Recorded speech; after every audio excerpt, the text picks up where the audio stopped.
Bonjour et bienvenue dans ce JT tout en images concocté par la rédaction d'LMTV Sarthe.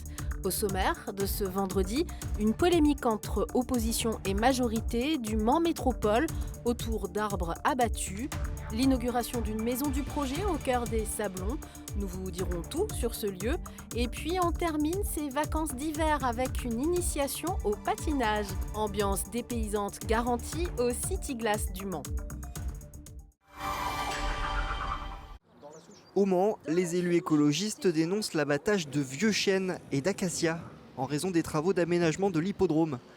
Selon les Verts, ils étaient pourtant connus pour abriter une espèce protégée.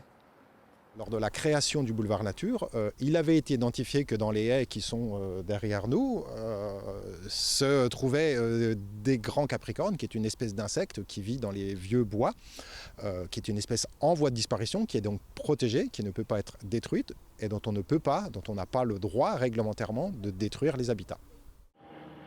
Pour l'élu écologiste, la communauté urbaine du Mans Métropole, propriétaire du terrain, aurait donc dû obtenir une autorisation des services de l'État avant de procéder à l'abattage. La première à déplorer ces coupes, c'est l'élu en charge de la protection de la biodiversité au Mans Métropole. On voit un trou qui montre la présence quasi certaine de grands capricornes. Il y a des arbres aussi avec des trous de pics, qui sont des arbres à protéger. L'objectif maintenant sur le Mans Métropole, ça a commencé à être fait sur la ville du Mans. Il est grand temps que sur le Mans Métropole, on repère tous les arbres à protéger et à les signaler pour plus que ce problème-là recommence. Pour éteindre la polémique, le président de la métropole, Stéphane Le Foll, a envoyé un communiqué aux médias locaux. Il affirme que ces arbres n'étaient ni classés comme remarquables ni protégés et que les chênes coupés n'abritaient pas non plus d'espèces animales protégées. La maison du projet au centre de la place des Sablons est inaugurée ce jeudi 23 février. La maison du projet qui ouvre aujourd'hui va être le lieu de concertation, c'est-à-dire que c'est là vont avoir lieu toutes les réunions et progressivement tout ce qu'on va avoir à montrer de plans, de maquettes, ça sera ici. C'est vraiment ici avec les habitants qu'on va co-construire ce grand projet. Aujourd'hui on est à l'étape 6. L'année 2023-2024, ça va être l'étape 7, les procédures réglementaires, les permis de construire. Et on peut estimer et espérer un véritable début des travaux au plus tard en 2025. Budget prévisionnel entre 40 et 50 millions d'euros. L'ambition, faire du centre commercial des Sablons un lieu de vie et de création pour tous, y compris celles et ceux qui ne vivent pas dans le quartier. Et c'est déjà le cas ici. Puisqu'on est aussi sur une logique d'aménagement de l'espace au sens général, pas seulement l'aménagement urbain, mais aussi de qu'est-ce qu'on fait de ce quartier, comment on peut le réapproprier pour la population. Et pour ce qui me concerne plus particulièrement au niveau des jeunes, puisqu'on a une antenne du service jeunesse avec l'antenne jeunesse des Sablons qui est juste à côté, et puis là, ce groupement des créateurs de la mission locale. Car la maison du projet, c'est aussi une antenne de la mission locale, avec un groupement des créateurs. Il n'y a pas forcément que le chemin études, école, et puis métier, et puis c'est fini quoi. Ces jeunes sont en pleine réunion autour de leur propre projet professionnel. Ça nous motive parce qu'en fait, donc il y a plein de conseillers, conseillères qui sont là pour nous aider. Le nouveau lieu est propice à l'échange, sans le poids des institutions qui peut intimider les jeunes, un outil précieux pour les conseillers de la mission locale.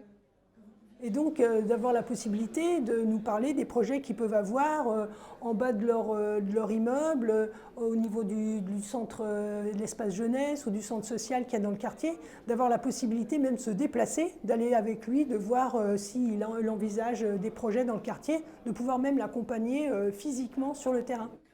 Ce seront peut-être ces visages qui façonneront le futur centre commercial des Sablons, en ouvrant pourquoi pas leur magasin de mode ou leur salon de coiffure. Ces idées concrètes qui seront recueillies au cours des mois à venir dans cette maison du projet.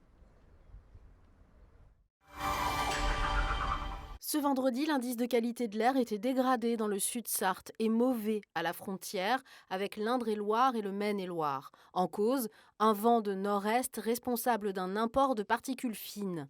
Samedi, la situation devrait s'améliorer, selon RPI de la Loire.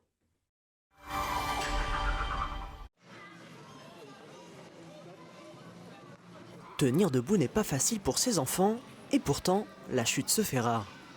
Sous le regard bienveillant de leurs parents, les babies, comme on les appelle ici, terminent leur dernière journée de stage pour laisser place aux plus grands.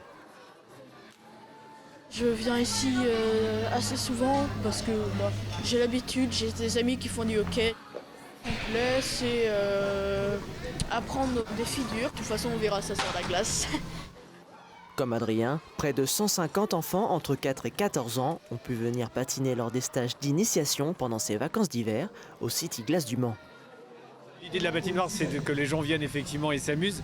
Il y a une demande évidemment pour les enfants, parce que parfois les parents, notamment pour les plus petits, mais pour aussi même les plus grands, ils disent ils ne savent pas patiner, il faut leur apprendre à patiner. Donc c'est l'occasion d'apprendre avec des encadrants qui sont diplômés, qui vont amener les conseils pour que les enfants soient autonomes. Et si petits et grands prennent du plaisir sur la glace, ils ne sont pas les seuls. Les parents aussi viennent en profiter. Ça remplace cette année les vacances au sport d'hiver. Vu qu'elle n'a pas pu faire de ski, de glissade sur la neige, là, elle fait de la glissade sur la patinoire. Donc, ça compense et pour elle, c'est aussi bien. Un stage de 4 jours sous le signe de la bonne humeur. Les inscriptions pour les vacances de Pâques, elles, sont déjà ouvertes.